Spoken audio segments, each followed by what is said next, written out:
Right. Well, talking about weird exceptionalism, I'm going to move us on to the next topic. And Ian, maybe you can speak to the general strike a little bit in this part, because we're going to be talking about Millwall fans, Marxism, and Black Lives Matter.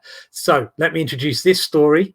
We've used the Daily Mail to show that no source gets unused here, no matter what it's like. So here's the story. Millwall fans applaud as players link arms carrying anti-racism banner before some take the knee after controversy over boos before Saturday's match. QPR players all took the knee, and the Millwall side linked arms ahead of last night's game after fans had booed footballers for associating with the, in quotes, extreme Black Lives Matter group on Saturday. Millwall players held an anti-racism banner that said inequality with the "in" crossed out on the halfway line in the Den in South London, in a nod to the club's new United for Change initiative. The referee and QPR side then took a knee in a show of solidarity just days after crowds berated players at Millwall's derby fixture for dropping to the ground ahead of kickoff. Players were braced for repeated hostility after supporters defended the actions of Saturday's hecklers, who were supposedly lashing out at the, again, in quotes, extreme political views of the BLM movement. The act of taking the knee is now closely associated with BLM, which has been accused of straying beyond its anti-racism origins and becoming a brazen left-wing political organisation. BLM, which came to global prominence after George Floyd's death, has called for the abolition of the police and the capitalist system, which has underpinned Western society since 1945, according to the Daily Mail. And that's meant with all the satire it's supposed to. So, Ian, I'm going to bring you in now. Even amongst the left, and this is where I start asking the awkward questions, really, where I can really get into them. Even amongst the left, it's recognised that the BLM movement in the UK is renowned for being more explicitly anti-capitalist than its American counterpart. Isn't it fair for Millwall fans to show their disgust with anti-capitalism? Isn't that their right?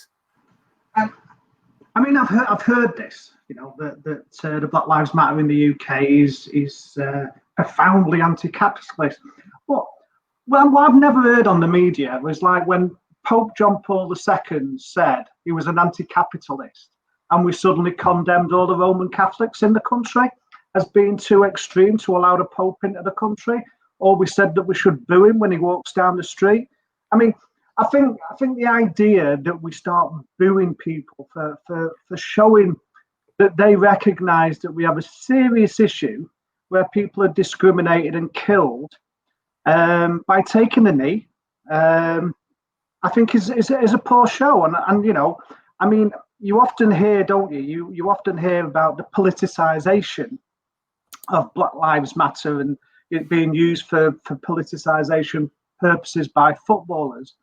But I think the far right groups have their own issue about what they've tried to politicise over the years. I mean, you think of the EDL and the number of clubs that have EDL soccer fans attached to it. The little cults that they have. The West Ham EDL people. I know we have them in Bolton and Blackpool EDL. So I don't think really the far right can suggest that the Black Lives Matter is politicising football, because they've been doing it for quite a number of years. Yeah, well, that may be the case, but isn't it also fair for the Millwall fans to be appalled by the idea of defunding the police? I mean, isn't that what the Millwall fans were doing?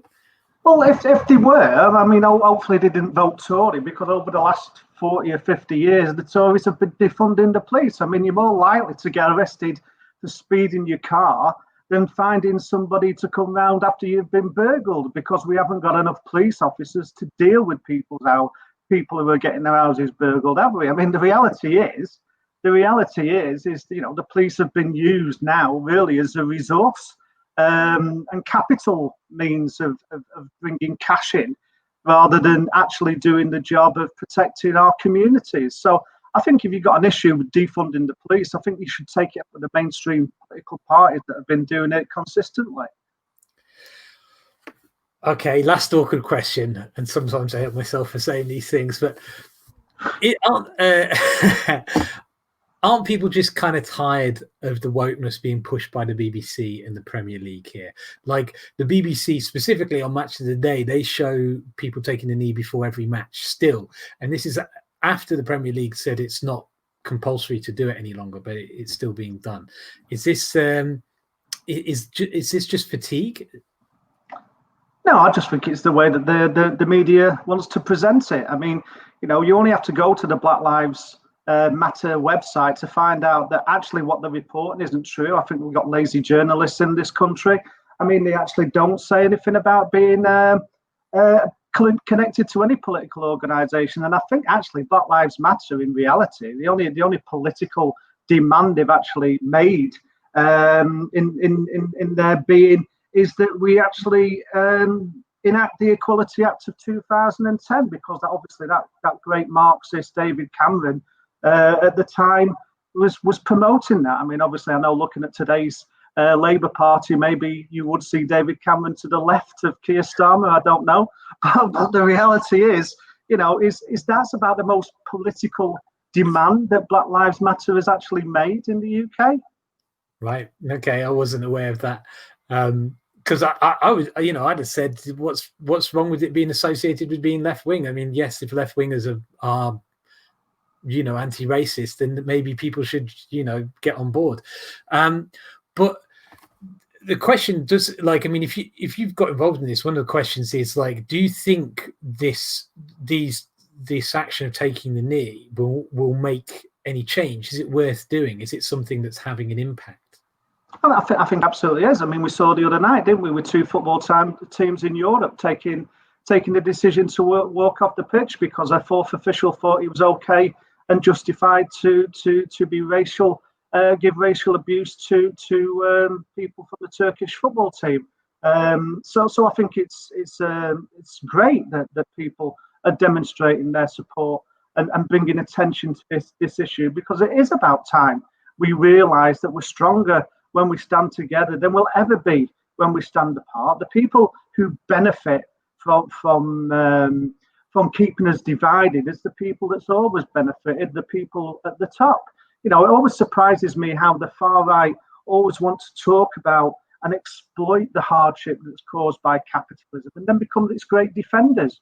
Because for me, you know, the reality is if you change the system and you start to say that people should be treated fairly and equally, then you can't divide people, and then we can get on with making sure that society is built on fairness that enables us all to prosper, instead of just those with the richest, the top of the, you know, that were born fortunate into the right family. I mean, I don't know anybody who chose which family they could be born into. I suppose people on the far right would tell me different. Yeah, I think that would be a difficult argument to make, though. So sure, you make it. Yeah, I can't do it. Honestly, can't. There's only so far I can go down that rabbit hole myself. I know I've seen some sites where they make some, you know, it's weird how the far right in Britain does different things to the far right in the US. So like there's a bunch of them that do get behind like the royal family and stuff like that, and yet a lot of the far right and the working class are quite rightly revolted by them. So it is a confusing mishmash of ideas that they try to justify for being just hateful and bigoted. But talking about, you mentioned Keir Starmer, and it, you know, brings me onto the question of what we can do about this. This is something we like to ask here, which is, you know, what can trade unions, the Labour Party and wider society do to meaningfully act on this now? Because it seems to me that football and footballers are taking more of a lead than many other elements of society. Again, you see it again in politics. Marcus Rashford seems to be more like the leader of the opposition than, you know, the one who's in Parliament. What do you think can be done, and where do you think people should be going and putting their energy into to make change in this arena?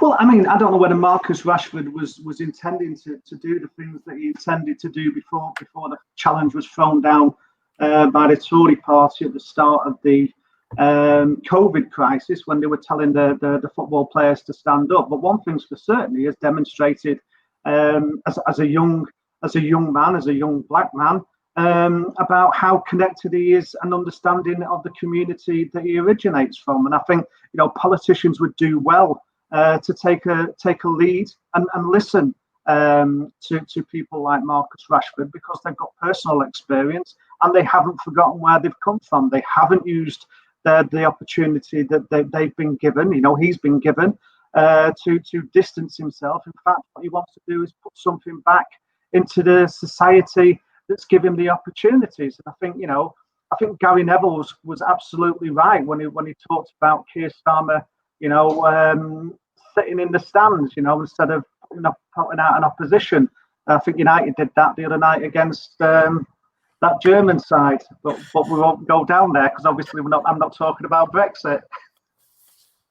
Okay, well, otherwise we're talking about didn't mind seeing that occur, So I mean, but yeah, it's hard for some of us who've grown up hating United to appreciate both a United footballer and an ex-footballer, who are taking moral leadership that politicians aren't.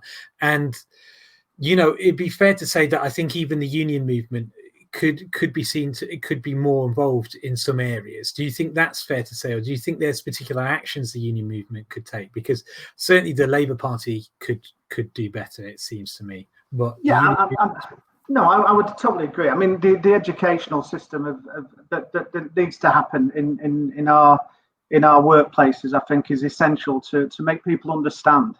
I was talking last year with Clive Lewis about the opportunity to put forward about how we deal with this issue of divide and rule, because it impacts on our ability to improve terms and conditions in workplaces. If people are divided, then obviously employers will use that division to make sure that we are not able to achieve the full fruits of our labour. So I mean, for me, building that understanding about why we have to work together and why it's in our interest to support one another, regardless of where we come from, regardless of what our religion is, regardless of the colour of our skin, regardless of our sexuality, regardless of any issues that they use to divide us. What we need to do is explain to them why we need to be united, and how by being united we can build a better society and a better community for not just for us today, but our children of tomorrow, because that's our duty. Our duty is to make life better for people.